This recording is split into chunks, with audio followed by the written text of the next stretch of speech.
you're a fan of John Constantine and Deck-Builders, then you're probably gonna love Malys, because about the only thing that it's missing is Keanu Reeves. Malys just shadow dropped into early access, but we had some time with it before launch, so let me tell you what it is and why you should consider picking it up right now.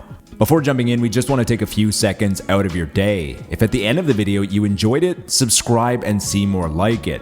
Video games is a positivity-first gaming outlet. We believe that gaming should be a force for good. We focus on making uplifting content with constructive discussions and celebrating what makes games great. Malys is a roguelite deck builder from Summerfall Studios, the team behind Stray Gods, and led by David Gator, who co-founded the studio after almost 18 years at BioWare, where he was the creative director and lead writer on Dragon Age Origins, Dragon Age 2, and Dragon Age Inquisition. In Malys, you take on the role of Noah, a former priest turned exorcist and demon hunter, which is almost enough right there.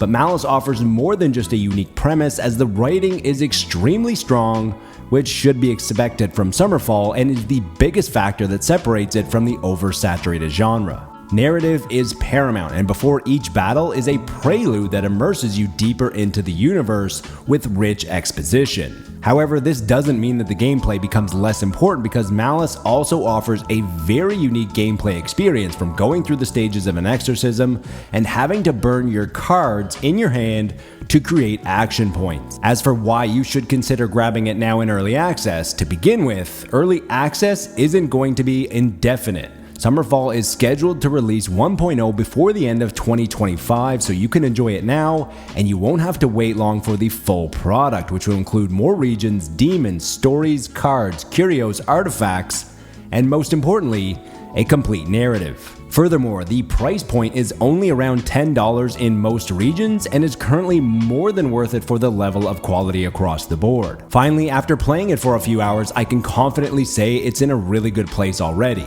We are working on our early access review, but initial impressions after a handful of hours are quite promising. There are flaws all over, but they all appear to be surface level that can be ironed out over the next few months.